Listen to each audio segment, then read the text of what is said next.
Exercise 5.3 NCERT book class 8 से question number 8. 2025 plants are to be planted in a garden in such a way that each row contains as many plants as the number of rows. Find the number of rows and the number of plants in each row. Right तो ये question भी बहुत ही ज़्यादा important है, like question number 7. Let's start with the answer. तो यहाँ पे सबसे पहले आप लिखोगे, हमें पता है कि हमें प्लांट्स कितने लगाने हैं, नंबर ऑफ प्लांट्स. राइट तो नंबर ऑफ प्लांट्स कितने हमारे पास टोटल 2025. अब हम लिखेंगे लेट नंबर ऑफ रोज़ कि हमें उनको जितनी रोज़ में लगाना है वो x है. अब अकॉर्डिंग टू क्वेश्चन वो ये कह रहा है कि नंबर ऑफ रोज़ कितनी है is equal to number of plants in one row. Number of plants in one row. इसको समझ लेते हैं. ये देखो, जैसे कि ये रो है, एक रो है, ये है फर्स्ट सेकंड थर्ड, ऐसे रोज़ हैं. तो लेट्स सपोज यहाँ पे 6 रोज़ हैं, 1 2 3 4 5 एंड 6. ये 6 रो हैं, तो वन रो में भी हमने 6 प्लांट लगाने हैं, 1 2 3 4 5 एंड 6. समझे कि नहीं. तो number of rows is equal to number of plants in one row. Right तो यहाँ पे क्या आ गया कि देयरफॉर हम कह सकते हैं कि number of plants in one row, number of plants in one row वो भी हमारा क्या आ गया x. राइट अब क्वेश्चन क्या कह रहा है कि जितने नंबर ऑफ रोज़ हैं उतने ही एक रो में प्लांट आएंगे इज़ इक्वल टू, तो ये टोटल नंबर ऑफ प्लांट्स आ गया आपके पास, वो गिवन है 2025. तो ये x into x is x square, तो 2025. अब ये जो एक्स स्क्वायर है जब ये ऑपोजिट साइड जाएगा तो ये क्या बन जाएगा, स्क्वायर रूट. ये जो स्क्वायर है ऑपोजिट साइड जाएगा तो ये स्क्वायर रूट बन जाएगा.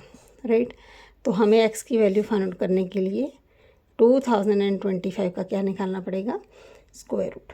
उसके लिए हम प्राइम फैक्टराइजेशन मेथड से इसको सॉल्व करेंगे. राइट अब इनको प्लस करके देख लो कि ये 3 के टेबल में आता है कि नहीं. डिविजिबिलिटी टेस्ट ऑफ 3 बोल रही हूँ, जिसमें सम ऑफ डिजिट्स करके देखना है कि वो 3 के टेबल में आ रहा है या नहीं.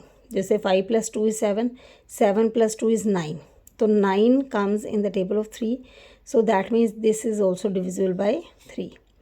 अब ये देखो 3 × 6 = 18, ठीक है. 2 इज़ रिमाइंडर 7 एंड 5. अगेन ये 12 18 आता है 3 के टेबल में. ये बन गया 2 then 2 then 5. Again 3, this is 7 7 3 = 21 and 5. Again ये 3 के टेबल में ही आएगा क्योंकि 7 + 5 = 12 और जो 12 है वो 3 के टेबल में आता है. तो ये बन जाएगा आपका 2 एंड 5. नाउ ये 5 के टेबल में आएगा 25, 5 × 5, तो ये आपका 1 आ गया. राइट तो स्क्वायर रूट क्या आया आपका, ये देखो आप पेयर बन गए.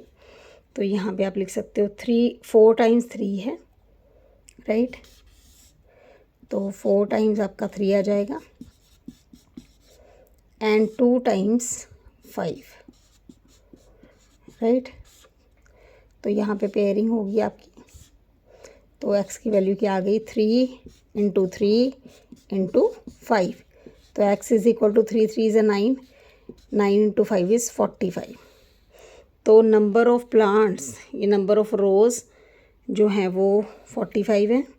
देयरफॉर ये हमें दोनों ही चीज़ें फाइंड आउट करनी है. देखो number of rows and number of plants in each row. Right तो यहाँ पे आप लिखोगे number of, therefore therefore number of rows, number of row कितनी है हमारे पास, नंबर ऑफ रोज़ आर 45, ठीक है। और and number of plants in one row, in one row, वो भी क्या है हमारे 45, and this is your answer.